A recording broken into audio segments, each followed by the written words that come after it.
He's served your club well, and he's done it, and he's put all his heart into it as well. And the fact that you're kind of angry that he's leaving towards a club that's big, let's be honest, it's the biggest club in the world. Biggest club in He's football.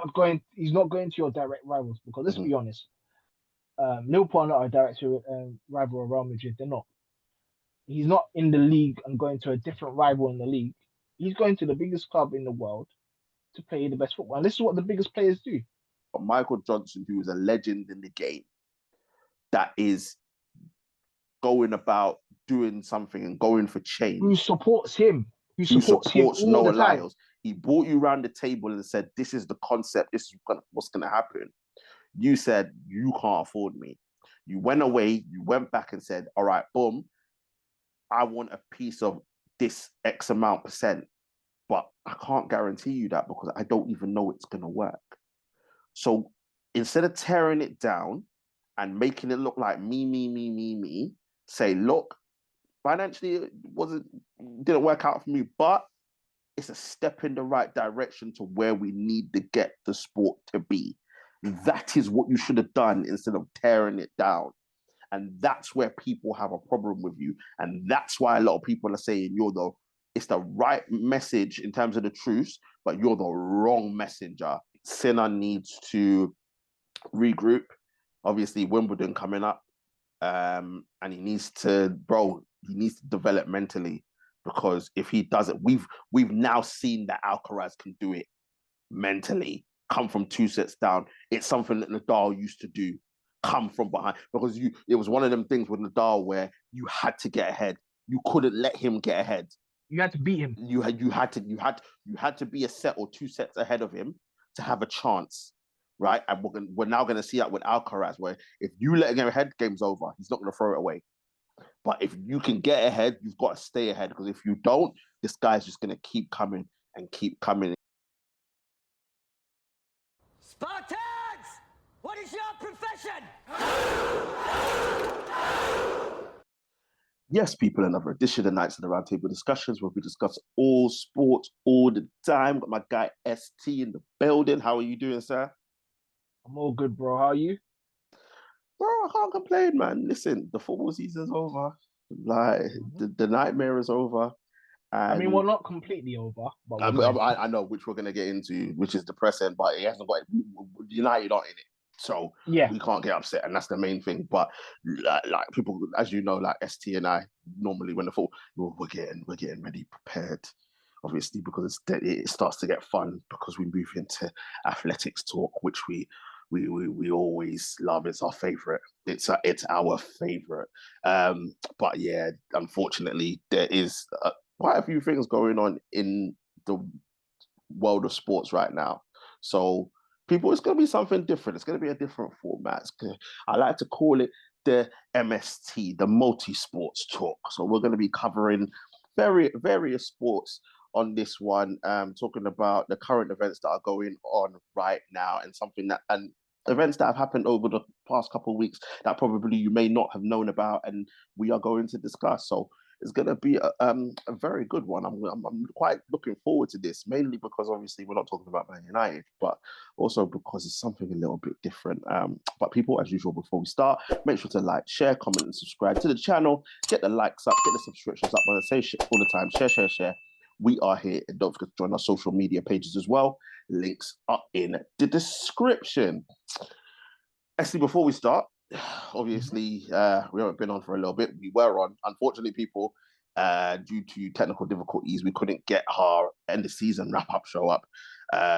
Completely, it's not my fault, but it was my fault. So apologies, that one didn't get out there to you. But we haven't been on for a minute, and obviously the last time we were on, ST and I did say that we were going to go to the Unity Cup.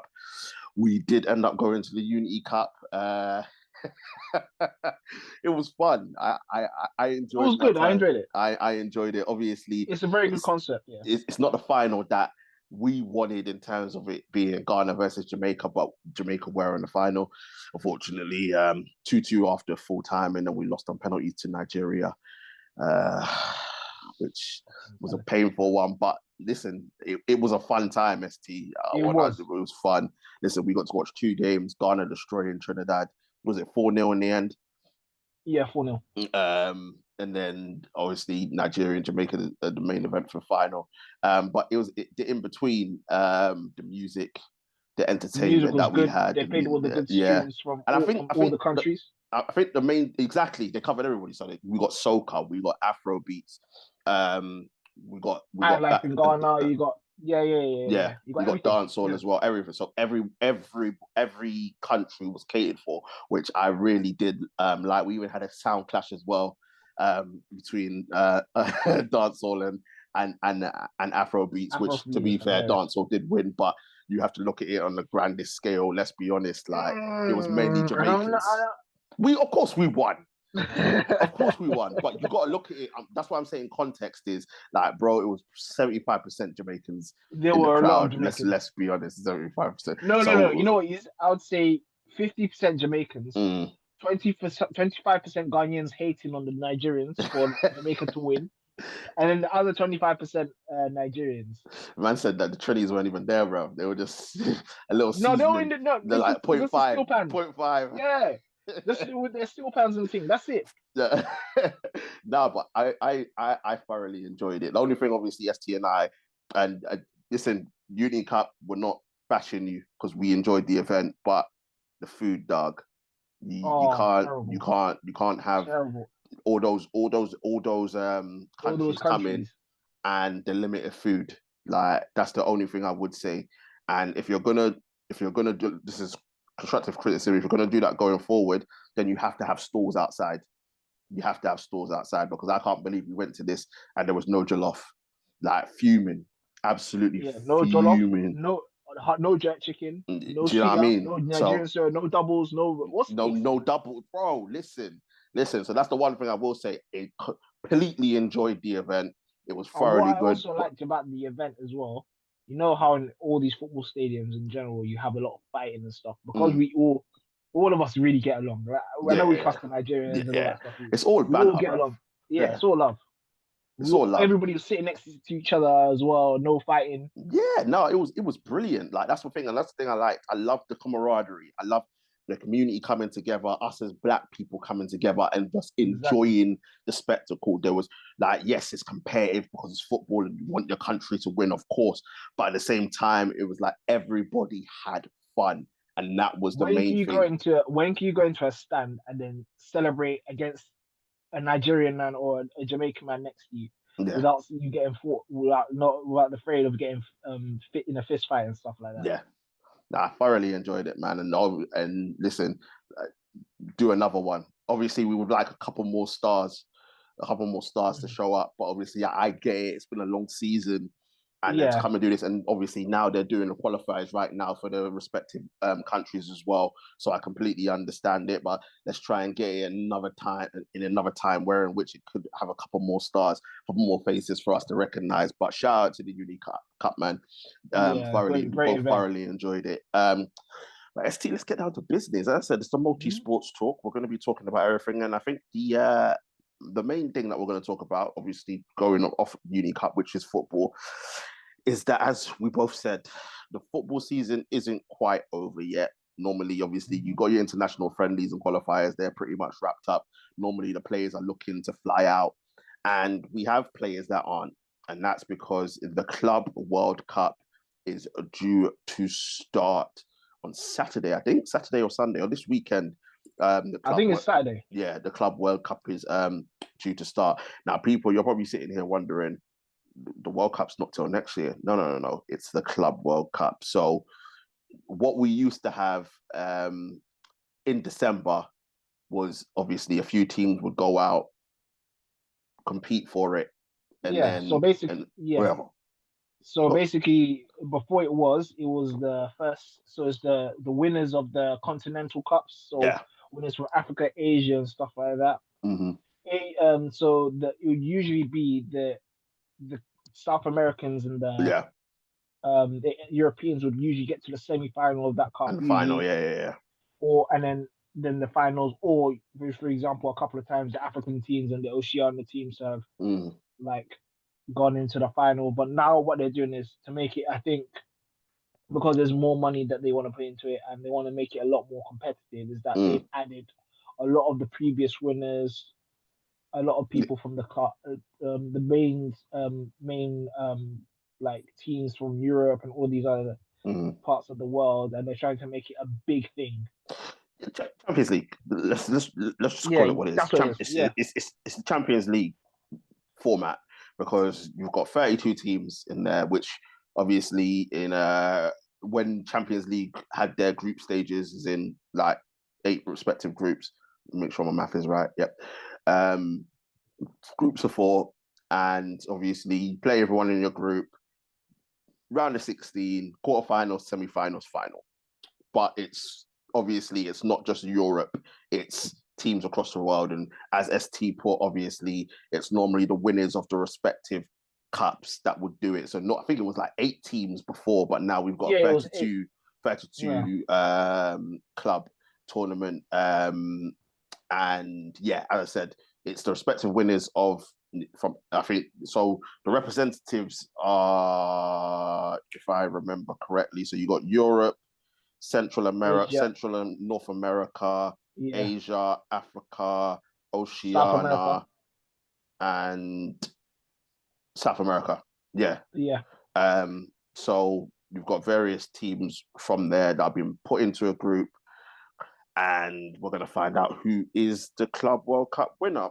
I think I've got it written down here. So you've got teams, the countries represented are Argentina, Austria, Brazil, Egypt, England, France, Germany, Italy, Japan, Mexico, Morocco, New Zealand, Portugal, Saudi Arabia, South Africa, South Korea, Spain, Tunisia, United Arab Emirates, and the United States of America.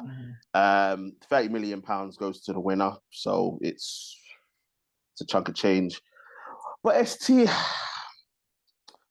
do we want this? Like, do we? Like, I understand the concept, and I get it, because it's a little bit different, because obviously you've got in all these continents coming together for a tournament. So we are going to see something a little bit different. It's going to have a little bit more flavor than us just watching the standard European Champions League. But do we want this? Is it necessary? Do we need it? As there's so much football that's been played over the years, and this is one of the few, because obviously you got European Championships, you've got the Copa America, you've got the CONCACAF, you've got the Gold Cup, you've got the World Cup. Do you know what I mean? And obviously you got African Cup of Nations. You got the what's the Asian one? Asia Cup as well. Do you know what I mean? So we've got all this, not to mention obviously the domestic stuff, right? We've got all this football. So this is one of the few years where the players do their couple friendlies and qualifiers, and then they get to go off and regroup for the league. Now they've got all of this. ST, are you looking forward to it? Did we need this? Is there such a thing? Is there such a thing as there's never too much football, or is this just a step too far? As a hypocrite, I'll say, of course, I'm going to watch the football, because it's the best. It's majority of the best teams. It's football. Usually in summer, we don't have this opportunity to watch a lot of football, so it's nice to see that the football's still going on. If I'm thinking it as a player, I feel bad for them, and I know people are gonna come up with the mic saying that yes, these players are getting paid and stuff like that, but they're still human beings. They've still got lives outside of football. That's literally what I was gonna say. And that's some other things. They're still human beings, and if you notice, there are a lot more injuries as well happening in the game. The quality is not as good because the players are not as rested. And if I'm a player, I'd be like, I wouldn't mind personally. They had a break, but I'm a hypocrite. I'm gonna watch it. It's football. What this is it, and of course people are gonna tune in, but I just look at it, I was like, I just don't want it. Like, I'm not. It's not gonna be. It's not gonna be like, oh yeah, it's the weekend Premier League. I'm definitely gonna watch it, or it's midweek. It's Champions League. Like, if I've got free time, I mean, to me personally, if I got free time, yeah, I'll take a glimpse, but I'm not going to be going out of my way. Me personally, I'm not going to be going out of my way to watch it, because at the end of the day, as we were saying, I was saying in the group chat, we got 9 months of relentless football, supporting our teams and going through the ups and downs, the highs and lows. These 2 months are normally the only time where we can switch off from football and actually focus on other sports. You got tennis, you got athletics, you got cricket. Do you know what I mean? The NBA season's coming to an end, but you kind of focus on the NBA as well for the golfers out there. Do you know what I mean? So you got all these other sports that take our attention, and you're just going to go and throw football in it. I know people will be out there saying, well, who wants to watch cricket? This, that, and the other. But you got people that do. And me, I'm one of them. And me personally, I'm just not here for it. We could do without it. It wasn't necessary. I get it from FIFA's perspective because they're just like, yeah, money, money, money. I get it from some of the club standpoint, especially the ones outside of Europe, because for them to get far in this tournament, not so much Saudi, but some of the others, for them to get far in this tournament and get the money, it helps them and it helps grow their brand. So I can understand it, but I just don't want it. It's a lot of football. Don't want it. It's too much football. Because you think of it like this, ST, sorry. You think of it like this, yeah? So we're going to do this. I can't remember when it finishes, at the beginning of August. I think it goes on till end of July, beginning of August. Yeah, I think it's August. Yeah. And then 2 weeks later, you got to go and start again for the league. Yeah, no preseason as well. Do you know what I mean? So no preseason. No, so all your big stars, you're going to have to send on holiday. So you could potentially start in the season with your under 21s because you've just come out of this grueling tournament if you go all the way to the final. Not to mention there's no switching off for the managers. And we know how relentless football is when it comes to managers and the higher pressure that they're under, because it's like, well, if you don't do the job, you're going to get sacked. So I know it's once every 4 years, obviously working like the World Cup itself, but I just think it's too much. And I think that this is going too far. You're going to break the players down. And you brought up a fantastic point about people saying, oh, well, they get paid. They're human beings. They're not robots. Yes, they're getting paid fantastic amounts of money. And I don't dispute that. But bro, everybody needs a break, because at the end of the day, no matter how much money they're getting paid, they're human beings. Their body is just like ours. It can break down. And what we don't want to see is what happens for Rodri, for example, has been out most of this last season. And our big stars are missing football because it's been too much. That's what we don't want. Well said. It's too much football. And I hate this rule where just because you get paid a lot of money doesn't mean you're entitled to complain about something. If I think the players personally, and it's obviously a long shot, they should have probably taken a strike or done something to say, like, listen, this is not off. But they don't have the balls to do that, because at the same time they're getting paid money, and two, they just don't really. I don't think it's not like the NBA where the players will be like, listen, we're not doing this. Yeah, they were under the union, because they got a players union there. Yeah. Yeah. I know they got the what is it, the PFA for football, but let's be realistic. Whenever these footballers ever done anything, nothing. The biggest joke is we say whenever these footballers done anything for us, but this is a chance for them to do something for themselves, and they still didn't do it. So. On one hand, I completely agree with you when you say just because they get paid all this money, they haven't got the right to complain. But if you're not going to do anything about it, then I don't want to hear it. Because the fact that a couple players came out and spoke about it, Rodri, Alisson Becker, just to name some, Pep said it as well. But you lot are all still going, and you're all still going to be in it. So it's not going to affect you that much. You're not upset that much that you couldn't say anything. Or whereas if you lot would have come together and said, you know what, obviously the big clubs, so the Man Cities, the PSGs, the Juventuses, the Real Madrids, and came and said, you know what, now we're not on it, and we're not going to turn up. See how quickly that thing flops when you haven't got the big clubs. But at the end of the day, they're ruled and governed by FIFA, and FIFA basically told them, if you don't compete, this is what's going to happen to you. And they decided to obey what FIFA said. So look, we'll tune in and see what happens in it. It could be a very good spectacle.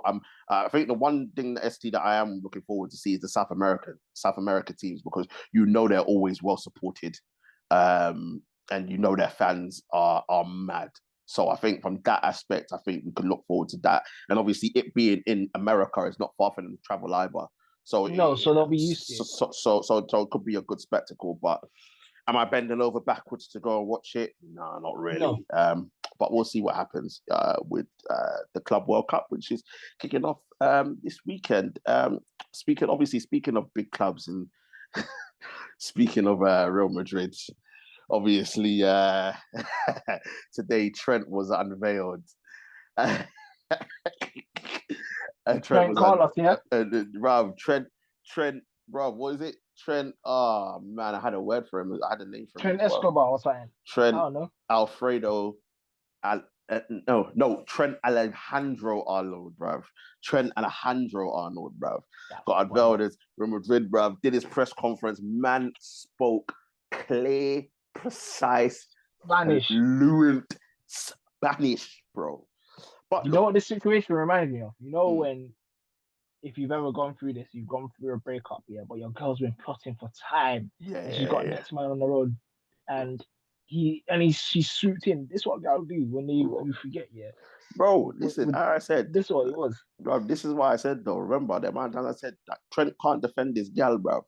So you know what I mean? So he has to move on at all times. And that's what he said to Liverpool. He was like, look, listen, I'm moving on, bro. Like, you know what I mean?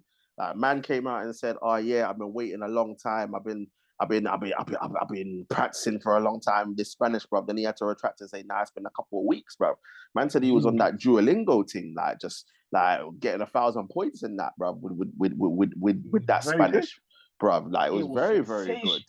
It was sensational. He speaks better than Jude, and Jude's been there for how long? ST, there is a seriousness to this, right? Because obviously Liverpool fans weren't happy that he was leaving. He's been seen as a Judas. Obviously booed him the last what game was it? The Arsenal game when he came off the bench, got booed. Yeah. Klopp had to come out with a passionate speech the day before they obviously lifted the Premier League title to say this is not what we do. Obviously, he's now gone to Real Madrid, spoke fluent Spanish, and Liverpool fans are upset. But why? This is what I don't understand, ST, is why. Like, obviously, neither of us are Liverpool fans, but like from the outside looking in, what do you think the reason is that Liverpool fans are so upset that he's gone to Real Madrid? Liverpool fans are very emotional people. So they always say one of their owns, if you're one of their own, you have to stay. You have to stay. They're very passionate, they're very like territorial people. And it's weird. Like the reason why they're happy is because Trent said that he wanted to be captain. He probably did want to be captain. But they probably thought, you know what, Van Dijk is still there. How long is Van Dijk going to be playing? This is what people don't realize. It may not necessarily be Van Dijk. You've got Salah that's still there. They probably thought, oh, these guys are signing. And Andy Robertson's still there as well. Andy Robertson's still there. All these guys that are probably ahead before him, he may not never be captain, first of all. He probably would have been, but not in the next 2 to 3 years. No, exactly. I don't understand why Liverpool are pissed off at him. It's because you know what it is. It's because they wanted money for him. That's what it was. If they didn't get the money for it, if they got money for him and a good fee, it wouldn't have been so bad. They'll have been like, okay, he's wanted to go for a while, we benefited. But that means, did you truly like him? If you wanted money for him, let's just be real. Like, if your player was gone and he served the club, and it's not like he's done badly. Like, he's been your best right back for a long time. Probably one of your best right backs in history. One of your better players. Yeah, he's won everything. This is like he's done what you lot wanted him to do. Like one of the most iconic moments in history when he did the quick corner to Origi and all these things like that, free kicks galore, all these things like this. He's served your club well, and he's done it and he's put all his heart into it as well. And the fact that you're kind of angry that he's leaving towards a club that's big, let's be honest, it's the biggest club in the world. Biggest club in He's football. He's not going to your direct rivals because let's Mhm. be honest, Liverpool are not a direct rival of Real Madrid. They're not. He's not in the league and going to a different rival in the league. He's going to the biggest club in the world to play the best football. And this is what the biggest players do. Whether you like it or not, Trent don't. And the fact that you lot are angry that Trent's left is basically you don't have money from it. And that's a bit selfish on your point. You don't care about the guy. You care about the fact that you haven't benefited financially of him. And now, because he's gone for free, that's the problem that's your owner's problem. That's your club's problem. You should have signed him. You should have made him go last year. And you would have got a fee for him.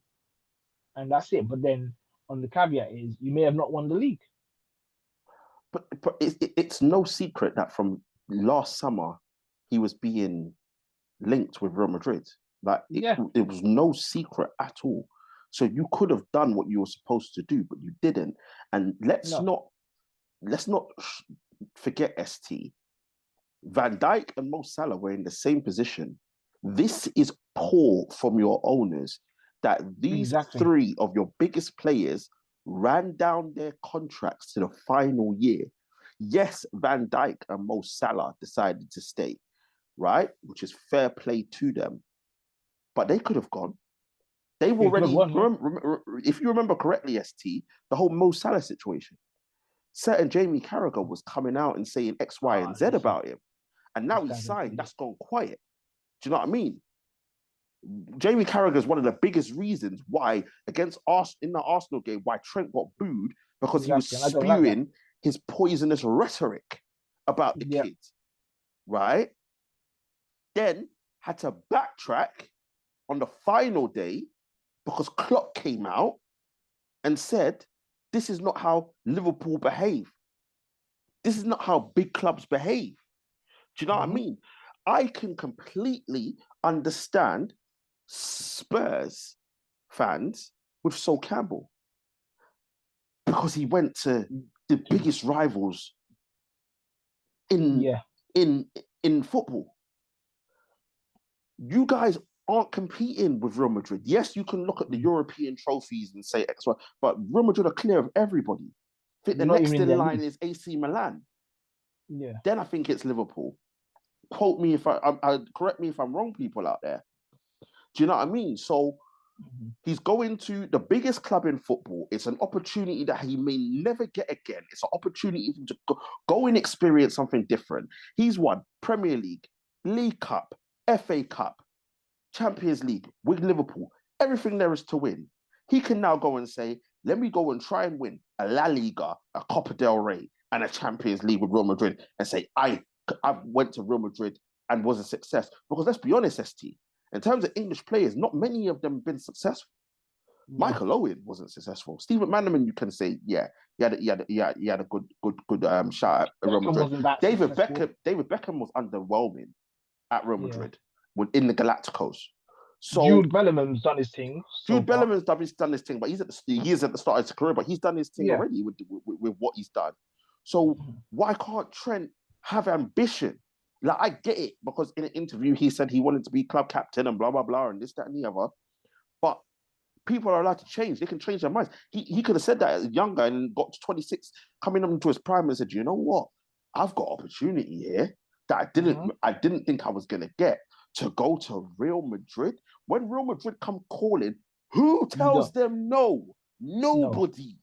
No. Nobody. Bigger players than Trent have said, have turned up. For example, yes. CR7. Do you know what I mean? Even when I remember watching CR7, like, I'm more of a fan of CR7 than you are.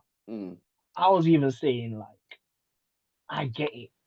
Bro, we had to hold him to ransom the 08, 09. Yeah. Right? But I said eventually he's going to go. But obviously people will come out and say, oh, but you lot got money for him. That's not our fault. If your owners did what they were supposed to do, they could have got money for Trent. And look, when you look at it we have to have some balance to this, right? And Trent running down his contract, this is the thing. We don't know what the dialogue was between him and the club. But what you could, from a Liverpool fan perspective, you could look at it and say, this guy was like, yeah, don't worry, I'm going to stay, don't worry about it, this, that, and the other. Then got to the final year and was like, you know what, yeah, I'm not renewing, I'm not going to do it. So he might have snaked the club, but we don't know that. But that's how Liverpool fans are taking it as, yeah, he snaked the club and he snaked us and he's a Judas and we don't care about Trent and he could never show up at Liverpool again. Bro, it's a player. Yes, he's one of your own, and I completely understand it. And there's a lot of tribalism when it comes with having one of your own there. But bro, it's not a role reversal.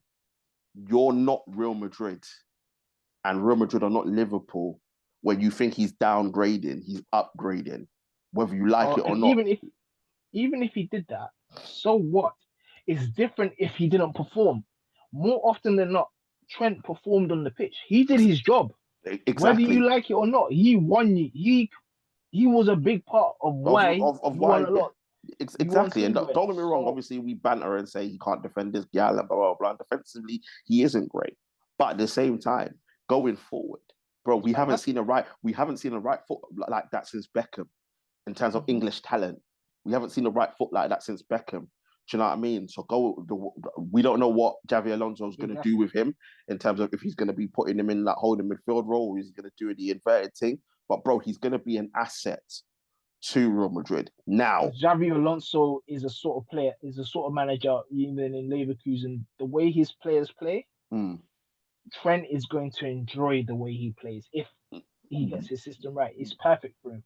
And just on the last thing about these contracts as well, imagine if Salah left, you lot would be doing the same thing. And this is what I don't like about Liverpool fans, is people like Jamie Carragher getting onto people, interfering in people's personal business. That's why Salah doesn't even like chatting to Carragher. If you notice, like he chat to Gary Neville, and I hear it. Yeah, because bro, at the end of the day, you were chatting your rubbish, and it's like I'm a football player. I can do what I want.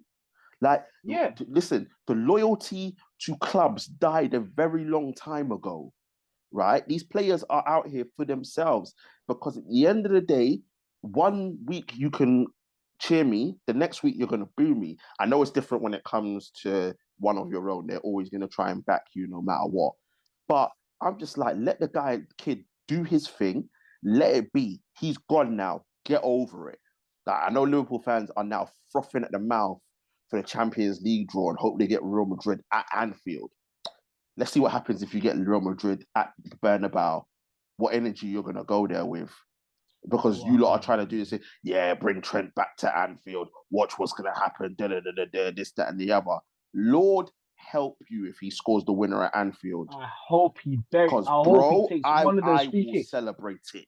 I will celebrate it. Yeah, because I think it's out of order the way that they're disrespecting the man. And don't get me wrong, because bro, one thing with Trent that he needs to understand, what the Liverpool fans are doing to you is nothing compared to what the Real Madrid fans are going to do to you if you ain't paying well. If you don't perform, bro, it's true. You had that comfort blanket of the Liverpool fans, and then you got booed towards the end. Bro, these Real Madrid fans will boo you when you got 5 years on your contract. Yeah, if you're not doing when they get the white handkerchiefs out, bro. So what you got to understand is the success is great, but Real Madrid fans don't have time. It's you play well, win us the Champions League, win us, like even winning the La Liga. They're like, okay, yeah, we won the league, but nah, it's Champions League. More. Do you know what I mean? So you've got to be prepared because playing for Real Madrid is not for the faint-hearted. It's hard. It's the most difficult club to play for, bro. You've got Real Madrid fans that probably haven't even got Cristiano on their top 10 Real Madrid players all time. And look at what he did at Real Madrid. That's how crazy it is, bro. So, listen, at the end of the day, Trent's entitled to do his thing. We'll see what happens. But Liverpool fans definitely need to get over it, bro. Liverpool fans are idiots, bro. I'll be honest, bro. I can't, bro. It's deep, yeah. And even the way they were chatting about Salah and all these things like this, even as like, Van Dijk didn't say anything. Bro, shut up, man. It's called negotiations. You ever been in negotiation? And you want players to be honest? It's how you know some of these guys have never played football in their lives or even gone through contract or even businesses and gone through contracts themselves. You negotiate. And I thought, and when Salah told him to shut up, I said, I hear it, because you're chatting rubbish. 100%. But we'll see what happens there, bro. Yeah. We'll definitely see what happens there. But moving on, bro, let's shift the goalposts a little bit. Let's moving on from football. Let's go cross over to our happy place, bro. Let's cross over to athletics and ST. Obviously, we've had this season started. People, obviously, if you don't know, it's a long season this season. World Championships aren't until September, so listen, this is going to be a long season for these athletes running. But obviously, in that, we've had the introduction of Grand Slam track. It's a format that Michael Johnson has introduced and created this year. People, just to give you a basic overview of it, you got 4 races and X amount of challenges, but you can only have maximum of 4 races and 4 challenges in, you can have only have a maximum of 4 races, but you can have X amount of challenges depending on who turns up or whatnot. And athletes do 2 events. So you've got the short sprints, which is the 100 and 200 meters. You've got the long sprints, which is the 200 and 400 meters. Same for the hurdles. It's 100-meter hurdles, and 100 meters for the women, 110 hurdles and 100 meters for the men. Then you've got the long, obviously the same equivalent for the long sprints, long sprint hurdles. So you got the 400-meter hurdles, and then they do the 400 in it. Yeah, the 400. Do the 400. Then you got and then it's for the longer events, you've got that is it 8 and 1500 meters. So and basically it goes over the course of 2 to 3 days. You have an event each, and listen, ST, obviously the 3 down, 1 to go. I think it's at the end of the month that they go to LA. But how have you found Grand Slam track so far? It's been interesting. I personally have enjoyed it. It's refreshing to see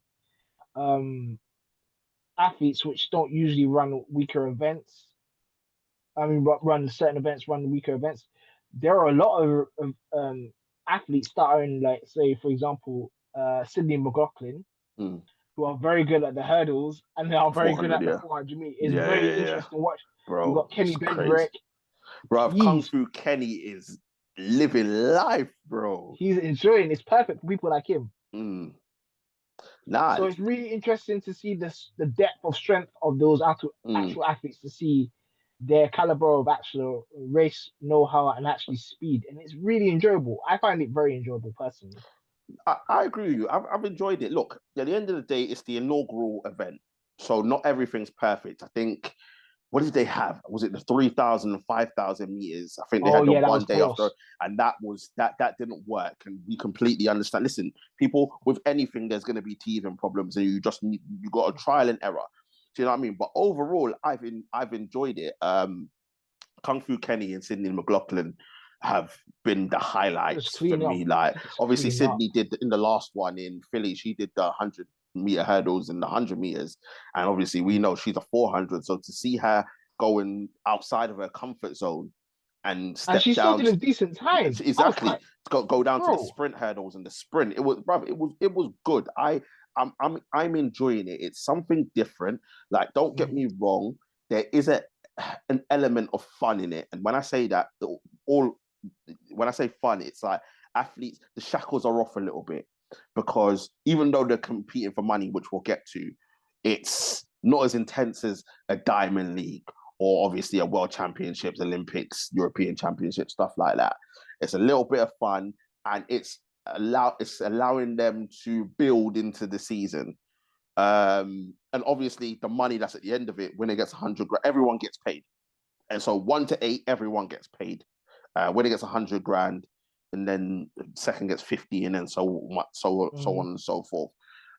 So it's 100% an enjoyable concept. Yes, there's things that need to be tweaked, but overall, I am enjoying it so far. And the reason why I mentioned the money side of it, ST, is because obviously we're talking off air, and just to let people know, athletes, when they normally do these meets, they don't get paid. So no, the organizers do not pay the athletes. The athletes get paid by their sponsors, right? So the way in which athletics works is you get a sponsor, they're the ones that pay you. Nobody else does. Obviously, if you've got outside sponsors, not just like a Nike or an Adidas, but if you've got a Tag Heuer or something like that, they will also pay you as well. The only meets that actually pay you, and it's not to the end, is the Diamond League. If you're the Diamond League winner, you get a certain amount of money. Can't remember how much it is, right? But even in the World Championships, Commonwealth Games, Olympics, apart from the last one, nobody gets paid. It was only in the Olympics just gone that if you won the gold medal, you got some money. So this whole thing of Grand Slam track is a breath of fresh air for these athletes to try and make some money in the sport, because we know, you and I both know, ST, that the money in athletics, track and field, rubbish. Is terrible. It's rubbish, and it's one of the problems that we have with track and field, which we'll get into when we get onto our other segment. So this Grand Slam track is fantastic for those athletes that obviously A, want to make money, but B, give them a little bit of exposure as well, and give them some financial security somewhat, so that they can do things that they wouldn't have necessarily been able to do beforehand. But as ST and I said, both enjoying it. I think it's very, very good. ST, is there anything that you want to see that hasn't been done so far? Is there anything that you just like, you know what, I want to see that? It's not about, it's probably the more better athletes, if I'm being honest. I want more of the top athletes to go there. That's what I would say personally. I would I would honestly scrap the longer distances, or at least make I think 8 to 15 is all right. I think they should stop at 800 and 1500. Yeah. I think trying to get anything longer for them to do two events it's too much and it doesn't work.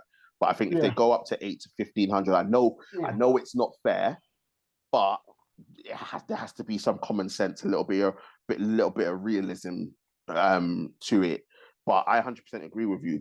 We'll get into all of that in the next segment. But the bigger athletes out there, but I can understand it to a certain extent, because again, it's new, it's fresh, so no one knows how it's gonna work. No one knows what's gonna happen. So maybe some of those bigger athletes were like, you know what? Let me see what happens. Let me see if this thing works, and if it does, then maybe next season I'll put my name up and we can get the bigger athletes, because we need the bigger athletes to get the exposure. Because the bigger athletes that are there, the bigger the exposure, the more money that it gets, the more eyes, the more marketing. So you can bring in outside sponsors outside of athletics. So you can bring in a Tag Heuer, you can bring in this, that, and the other. Do you know what I mean? So that instead of it being 100 grand for the winner can get 250. That's how all these things work. So I 100% agree with you there. You know what, ST? I would like to see? Some of the field events, bro. I'd like to see. Yeah. Let me see. Long jump and triple jump. A long jump and triple jump. Let me see a javelin and a discus, or a javelin and a hammer. Let me see that. A couple of the field events. Get them involved. Let me see a high jump and a pole vault. The high jump and the pole vault people do something. I think that's what I would want to see personally. And hopefully, if we hope that this is a success, and that we can. Another thing. Sorry to just say, I realized it as well. You know the thing that Carsten Ballholm and Duplantis did, like get two of the a little bit different thing. Yeah. Do you know what? That'll be cool. Do you know what? I think as a one-off exhibition. So what I would say about that, ST, in terms of them, man, I think that if on the last event, like the last Grand Slam, obviously we've got LA coming up, we could fling in like a Warholm and a Duplantis in 100 meters as a special event, or you can fling in like a Christian Coleman and a Bromell and a long jump or something, like get the athletes to do something a little bit different. Obviously, just as a one-off, because obviously at the same time, you got to remember they're still building towards the main event, which is the World Championships. But I think for a one-off exhibition, I think 100% we could do that. Or if not for Grand Slam track, like in terms of the four dates that they get, if Grand Slam track will get something after the World Championship or something like that, and do a one-off exhibition event where you can get these men doing that when they're winding down and whatnot and closing off the season, I think that could 100% work. And I think that would be enjoyable for everybody. So that again brings more eyes to the sport, bro. Do you know what I mean? 100%. But Michael Johnson, do your thing, man. Like keep pushing, and let's try and make this work as athletics and track and field advocates. So I'm here for it. But ST, we've got to talk about the elephant in the room, which is Noah Lyles. A man that has had a lot to say for a while, since last year, and I think we could possibly say has made more enemies than friends after his interviews. And now he did an interview the other day with Cam Newton, very insightful interview, but he's done a couple beforehand with other people, but this one in particular seems to have got people listening and rattled a lot of people. Listen, very insightful. A lot of the stuff that he says, he said was true. And when we break it down, ST, I think obviously let's start off with the things that he said that were true. And it's the state of athletics, track and field. The fact that, as we said, the athletes don't get paid when they turn up to these meets. There isn't a league so that the athletes have the security of getting money, competing against the best of the best on more than one occasion, and having given them necessary financial security. There's no union. So when these athletes, when things happen with these athletes, it's not that they can come together under the union umbrella and be like, we don't want this, we want that, and whatnot, and blah, blah, like football has with the PFA, like basketball has with the Players Association. When it comes to, obviously, I think one of the things that he said was, like, at a lot of these meets, there's no criteria. So as long as you run a certain time, you can turn up to these meets and they'll just let you race. And I didn't know that until he said it.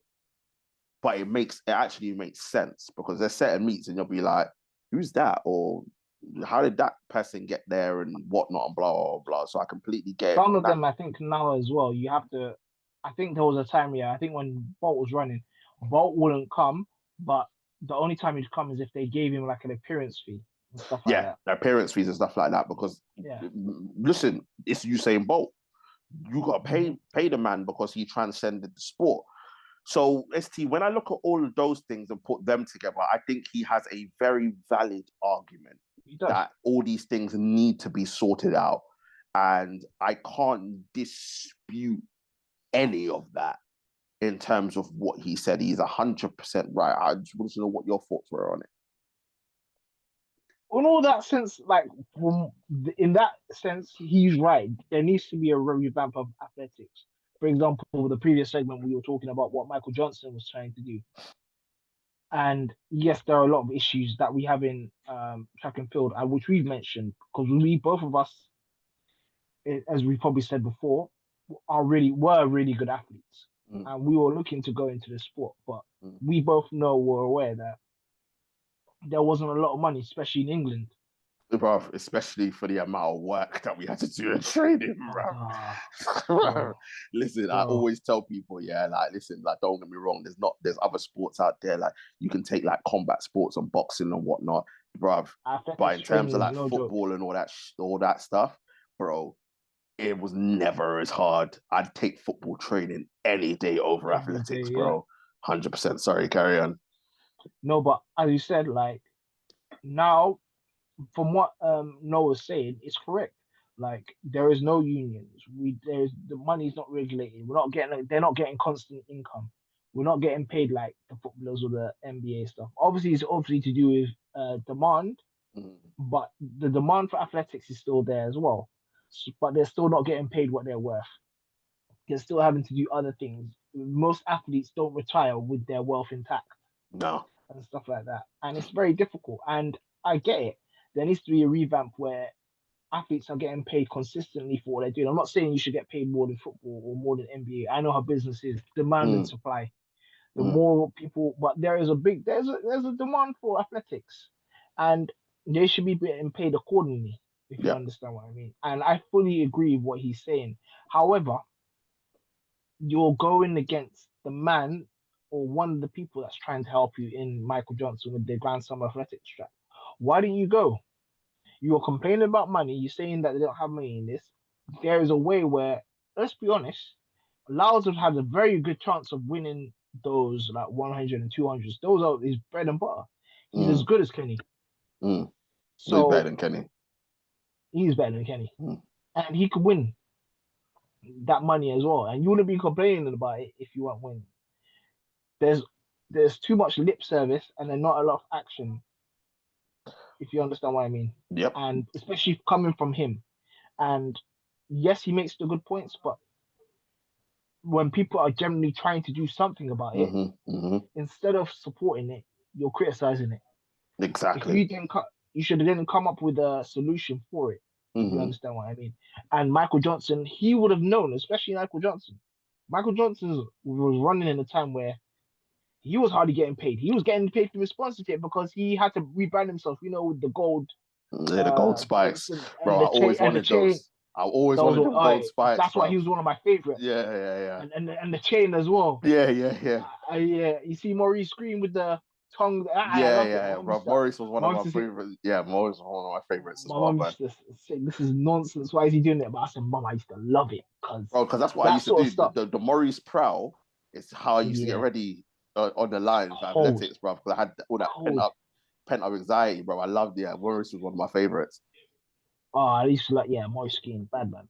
But what I'm saying is that, again, Noah needs to stop talking podcasts. I mean, he's entitled to, but really stop talking on podcasts. Sure.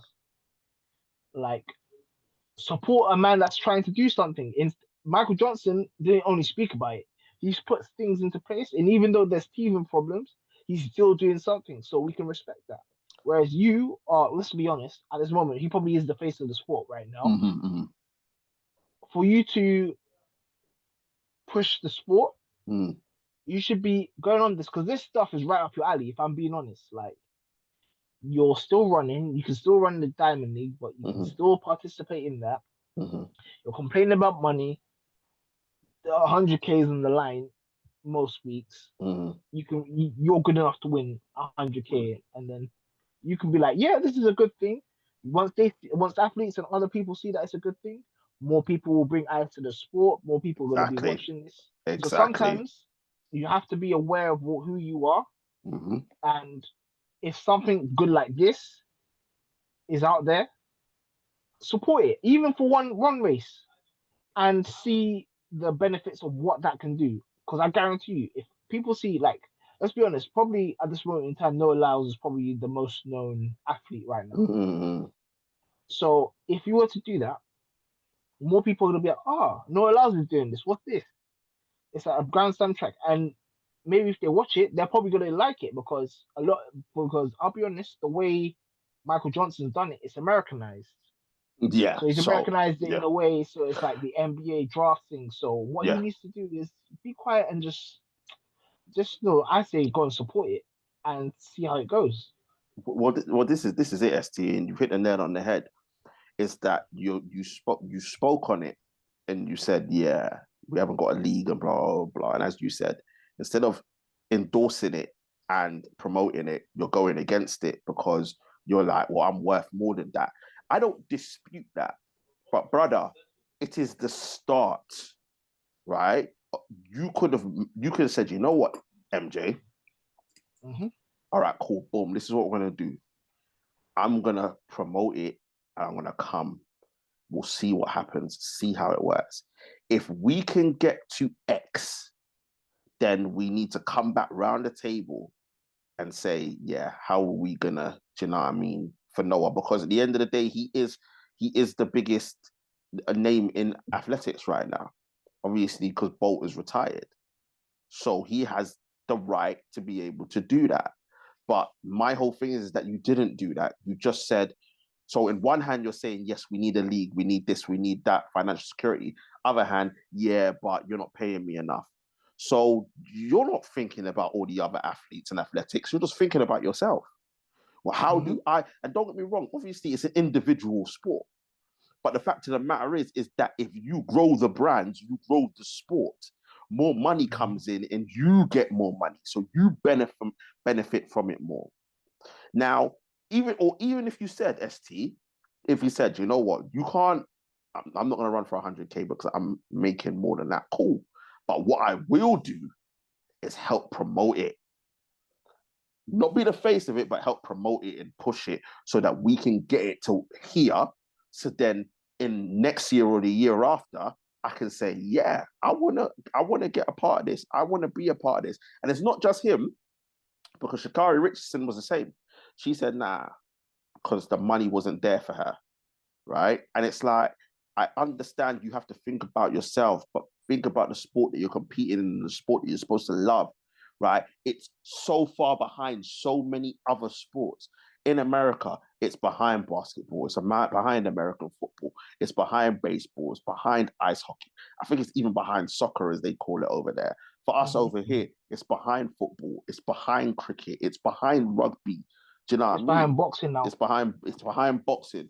So, well, yeah, who isn't behind boxing? So, in terms of the money that they make. Yeah. But this is my point. My point is that you've got Michael Johnson, who is a legend in the game, that is going about doing something and going for change. Who supports him? Who supports him all Noah the time. Lyles. He brought you around the table and said, "This is the concept. This is what's going to happen." You said, "You can't afford me." You went away. You went back and said, "All right, boom. I want a piece of this X amount %, but I can't guarantee you that because I don't even know it's going to work." So instead of tearing it down and making it look like me, say, look, financially it didn't work out for me, but it's a step in the right direction to where we need to get the sport to be. That is what you should have done instead of tearing it down.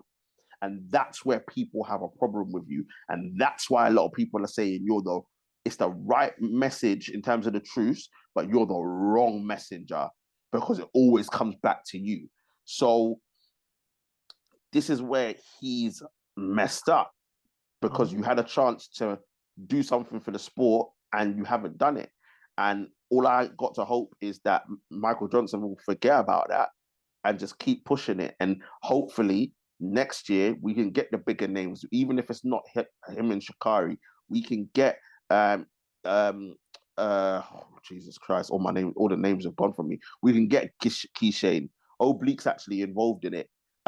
We can get maybe Shelly Ann might do it for one more year just for that. You know what I mean? Even though she's gone clear of that in terms of money. You can get Shakira, Tia Clayton. You can, do you know what I mean? Like, get these athletes on board. Because I think Coleman did one. Trayvon Alfred and all these guys. Yeah. So we've got people that do it, but we need the bigger names so that on the starting line, we could be like, raw. It's Grand Slam track. What, bro? This is an Olympic final. This is World Championship final right here, bro. Over 4 events. I can deal with that, even if you do 2 of them. Do you know what I mean? Because you don't have to do every single one. But let's try and bring it all together as an athletics community and build it so we can, in 5-10 years' time, the ones that are coming up behind you can say they paved the way so that I had the financial security to do the sport that I love, instead of getting them to college level and then them crossing over to American football because that's where all the money is, or them getting over here and then, you know what, now I'm going to play football instead because that's where the money is. These are the things that we have to do, ST. But the other thing that Noah Lyles got in trouble for, ST, is so there's 2 things. So the first thing was obviously last year when he was talking about NBA and saying they call themselves world champions of what? It didn't go down well in the US, even though he was right. Because at the end of the day, you winning NBA chip, which is only consistent of teams in America, doesn't make you a world champion. What makes you a world champion is when you do the FIBA World Cup, when you do the NBA, the Olympics. That makes so of not only an Olympic champion, but it does make you a world champion because you can be in other countries. Because you can't be a world champion if you're not competing against other countries. It doesn't make sense. But for some reason, the Americans just couldn't understand it, even though he was right. And he took so that in that sense, I agree with him because he was 100% right. Maybe delivery wasn't right, but he was 100% right in what he said. The other thing was him talking about the shoe deal and saying that he should have his own shoe from Adidas because that's who sponsors him. And again, didn't go down well with the Americans. So, ST, my question to you is, is Noah Lyles thinking that he's bigger than what he is? Yes, he is. Because let's be honest, yeah, and I think we were talking about this off air.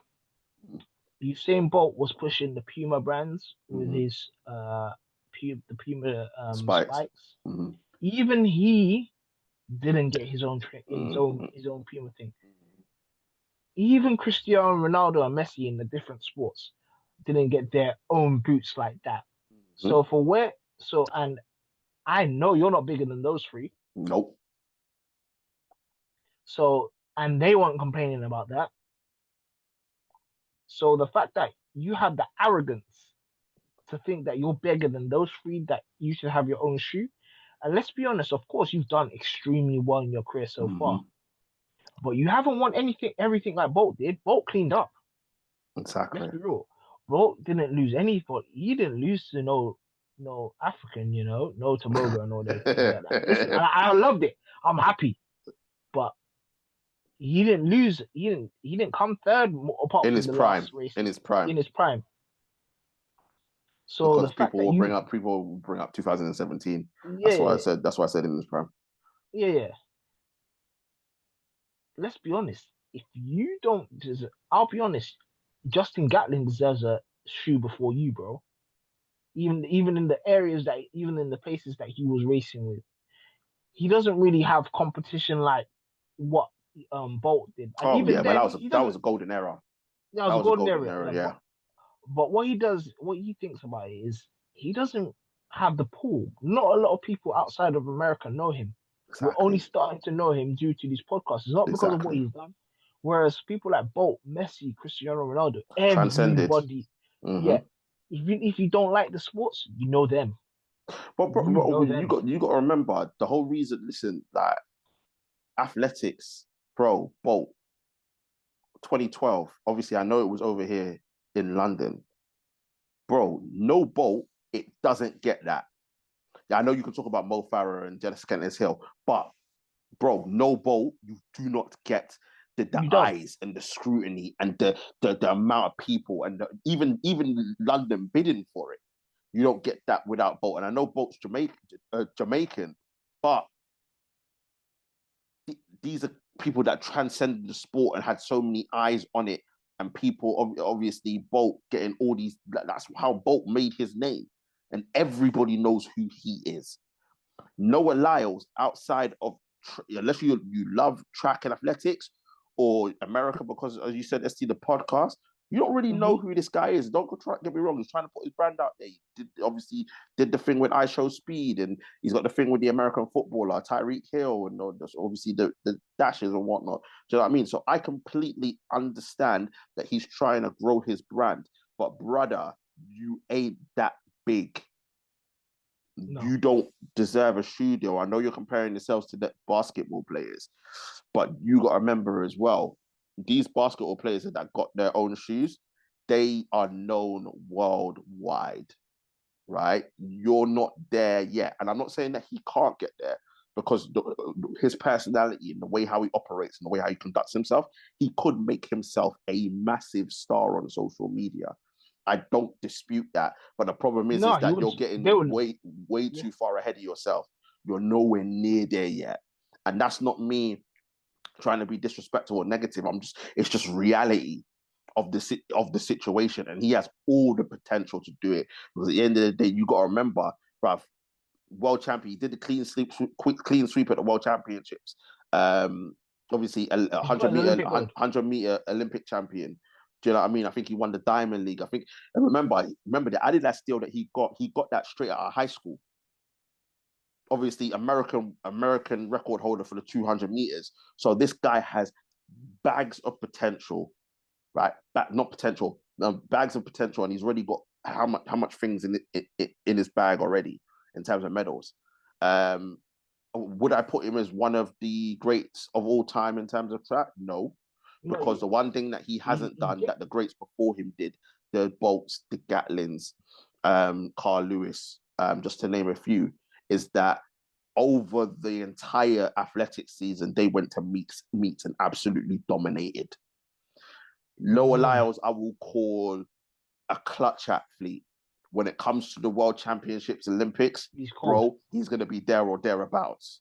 But in terms of what everyone else did, in terms of like going to diamond leagues and other races and absolutely killing it and winning every single time, he hasn't done that. And you could take that as, obviously, as technology evolves and much analytics evolves, it's like, well, you're going to do this one because you need to prepare yourself and make sure that you don't get injuries. But at the same time, bro, you haven't dominated the events like the ones before you.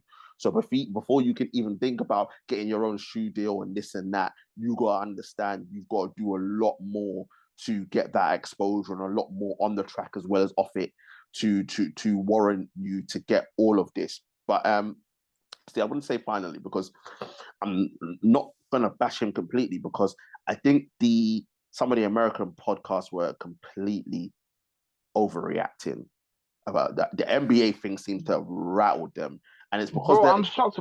It's because they're in their own bubble, so they think that everything revolves around the US, and I didn't understand the concept of the NBA and the world champion thing. I think it's pretty standard.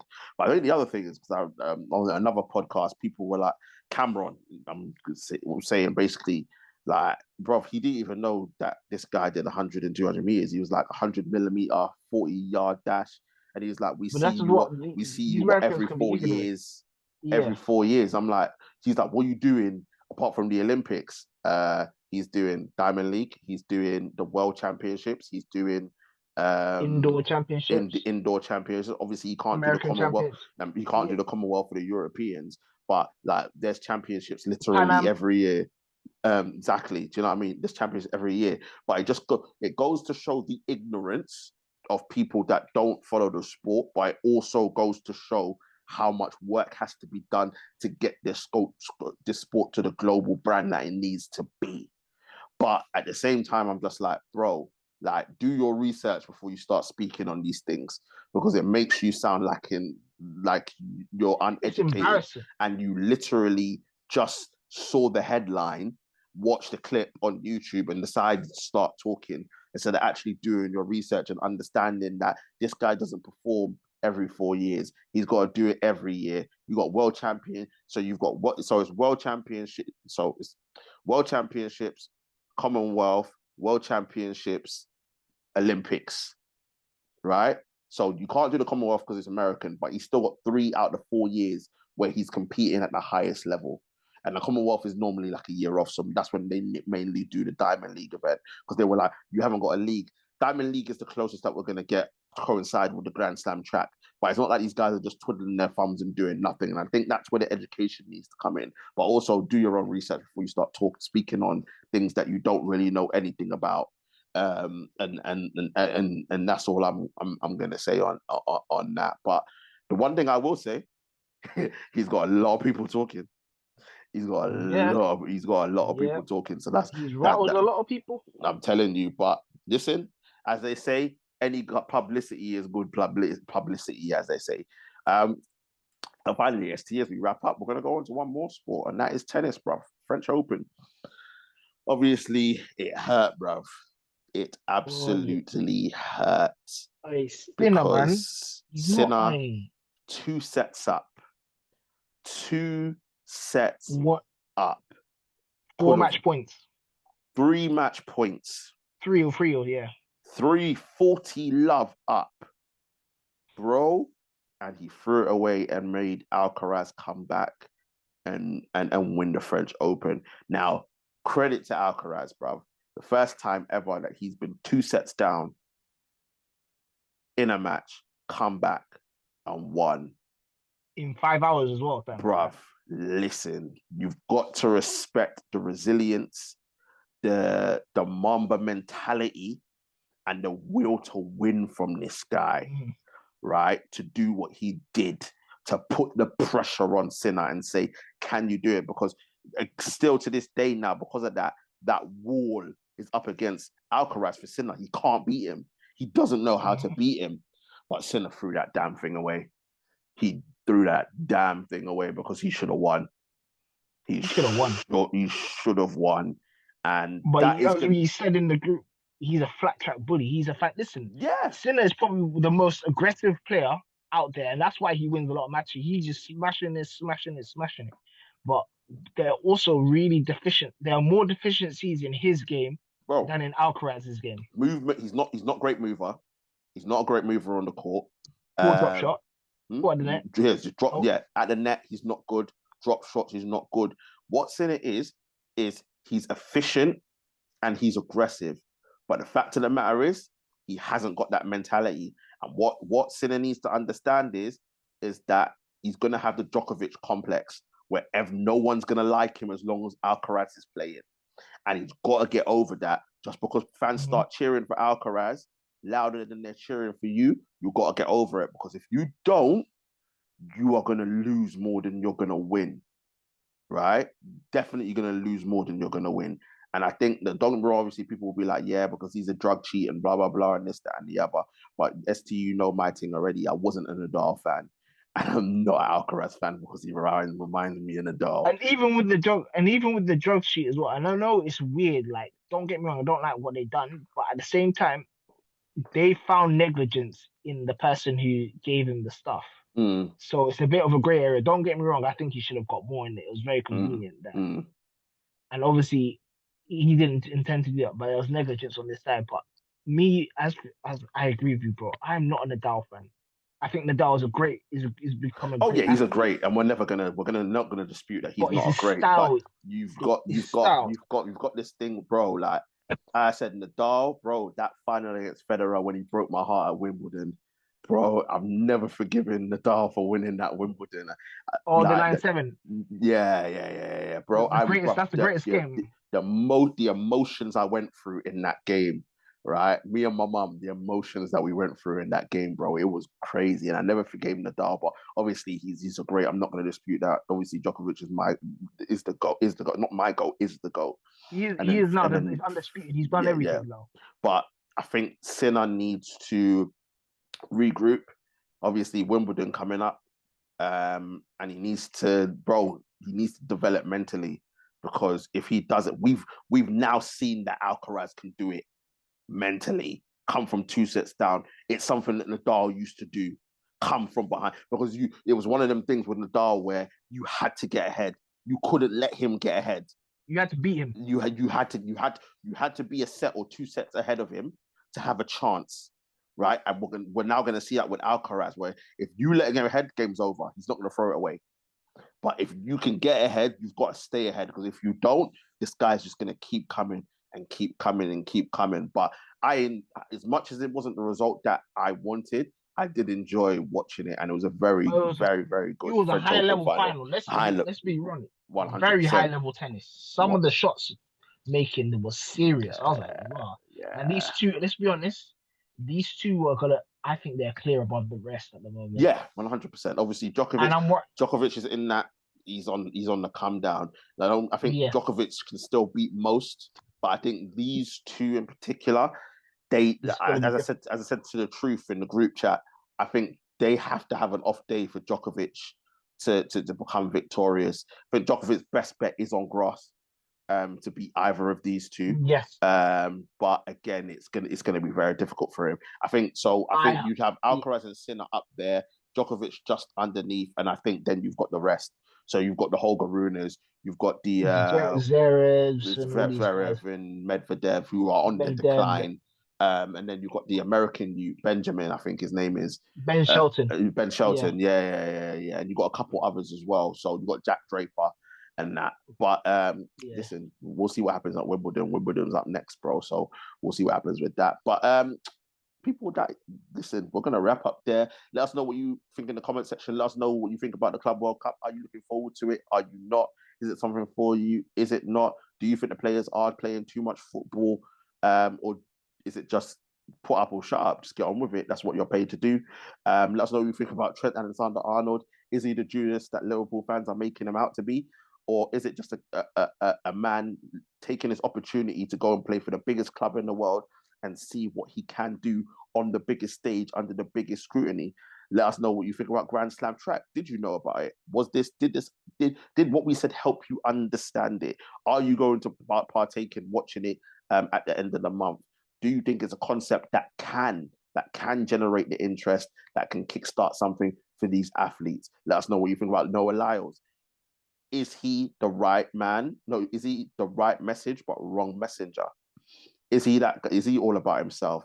Should he be doing more in terms of Grand Slam track and helping Michael Johnson? Or is he just the selfish guy that people deem him to be? And also the comments about NBA and World Championships. Do you think the Americans take these things too far? Do you think they need to open their eyes and expand their horizons and understand everything that goes on in the world doesn't revolve around them? And let us know what you think about the French Open. Did you watch it? Are you a Sinner? Are you Team Sinner? Are you Team Alcaraz? Let us know. We want to hear from you. Also, bro, sorry to disturb you. I've just seen Moses Atalma is going to be facing Dillian White, and Filip Hrgović is back facing David Adelaide for boxing. So I thought Dillian was going to retire, bro. No, or he's gonna get hurt. I'm going to be honest. Moses is going to hurt him. Yeah, 100%. It's going to be peak. And obviously, we got the confirmation of Canelo and Bud as well that happened in September. So, and people, we will be doing a preview for that. We're not going to say anything. That's way in advance. But as usual, people, before we go, make sure to like, share, comment, and subscribe to the channel. Get the likes up, get the subscriptions up. As I say all the time, share. We are here. And don't forget to join our social media pages as well. Links are in the description. I want to say thank you very much to my guy ST. I enjoyed that. I enjoyed that, bro. It's always, I think this is probably our best podcast. The athletics, and I like the mix. The fact that we're talking about different sports, because it's not only football that we like. We love, especially sports. me and TJ. We used to play. We were really good athletes. Yeah, 100%. And people, let us know if you like the format. If you want some more, let us know, and we'll do more. Do you know what I mean? Coming up, obviously, we're gonna have a lot more athletics-based talks. We are definitely gonna have a lot more of those. Obviously, we should have some boxing talks coming up. Obviously, we got Usyk and Dubois coming up in July. Just off the top of my head. Haney's fighting. It's not Lomachenko. No, Haney's not fighting. Was it? No, Haney's not fighting. It's Zepeda and Shakur Stevenson are going to be fighting. Who's the other one? Also, Lomachenko's retired. Yeah, Loma's retired. No, but Haney's fighting. I put it in the group. Who's the other one? No, it was supposed to be fighting Lopez, but they've not reached the contracts. Oh, is it? Have they not done that yet? No, it's not been they've not gone out. Yeah, but they said that he's not going to fight. So. Oh, fair enough. All right, cool. But yeah, people will definitely have a lot more content coming for you. Oh, and people, listen. Don't get me wrong. Listen, we are in the final stages of confirming Mr. KA. So hopefully, fingers crossed, after the NBA championships, boxing, NBA talk will be back. And people as well, seeing as we're going to be in the off season, we will have, don't get me wrong, we're going to do a tennis talk for the Wimbledon, but also nostalgia talk will be coming. We're going to be doing a lot of different things. TV shows, cartoons, music, all of that. going to be a lot of off-season stuff, and we're going to have prime this and prime that. We were talking earlier. Prime Henry or Prime R9. People, if you don't know, we did actually do that already.